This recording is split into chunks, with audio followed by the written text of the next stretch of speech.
আসসালামু আলাইকুম বন্ধুরা, আশা করি সবাই ভালো আছেন। তো বন্ধুরা, কমন একটা ব্যাপার যে বিষয়টা একেবারেই কমন, সেটা হলো যে ভিডিও আপলোডের পরেও কেন ভিউজ আসে না। তো বন্ধুরা, এর কিন্তু অনেকগুলো কারণ রয়েছে। সেটা হলো আমরা যখন সঠিকভাবে একটা কন্টেন্ট তৈরি করি, এরপর প্রপারলি এসইও করে যখন আমরা ভিডিওটি আপলোড করি, তারপরে কিন্তু আমাদের ভিডিওতে ভিউজ আসে না। তো সবচেয়ে বেশি ভিউজ আসে তখন যখন আপনার ভিডিওটি সাজেস্টে যাবে।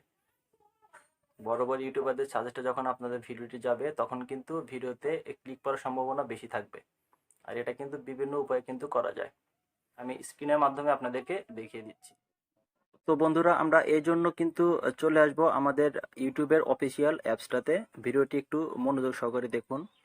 তো ইউটিউবের অফিসিয়াল অ্যাপসটাতে চলে আসার পর আমি এখানে সার্চ করব কন্টেন্ট রিলেটেড, সেটা সার্চ করবেন। তো আমি যদি এখানে লিখি হাউ টু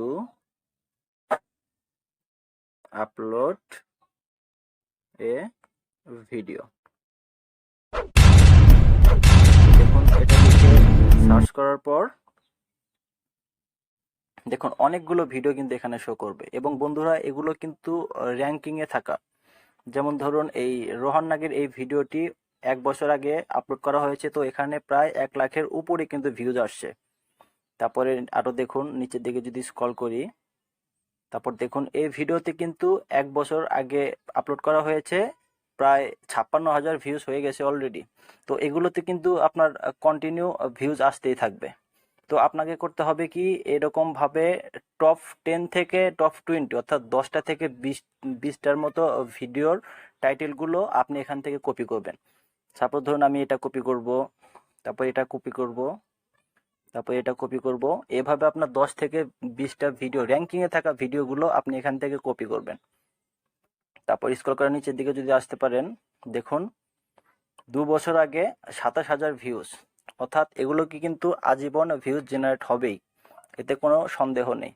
তো আপনারা এভাবে এখান থেকে 10 থেকে 20টা ভিডিওর আপনার টাইটেলগুলো নিয়ে আপনার ডেসক্রিপশন বক্সের ভিতরে পরপর সাজিয়ে দিবেন। অর্থাৎ একটার পর একটা, একটার পর একটা, এভাবে কমা প্রেস না করে সুন্দরভাবে আপনি সাজিয়ে দিবেন। তো এইভাবে যদি আপনি টার্গেট করে 10 থেকে 20টা ভিডিওর টাইটেলগুলো যদি আপনার ডেসক্রিপশনে ব্যবহার করেন, যদি আপনার ট্যাগের ভিতরে যদি ব্যবহার করেন, তাহলে কিন্তু আপনার ভিডিওটি 100% সাজেস্টে আসবে। আর ভিডিওটি যদি সাজেস্টে আসে, এত বড় বড় ইউটিউবার যারা রয়েছেন, তাদের ভিডিওর নিচে যদি আপনার ভিডিওটি যদি একবার যদি সাজেস্টে আসে, তাহলে কিন্তু অবশ্যই আপনার ভিডিওতে ক্লিক করার সম্ভাবনা থাকবে এবং আপনার ভিডিওটি ভাইরাল হবে। বন্ধুরা, আপনারা এইভাবে একটু করে দেখুন, 100% আপনাদের কাজ হবে।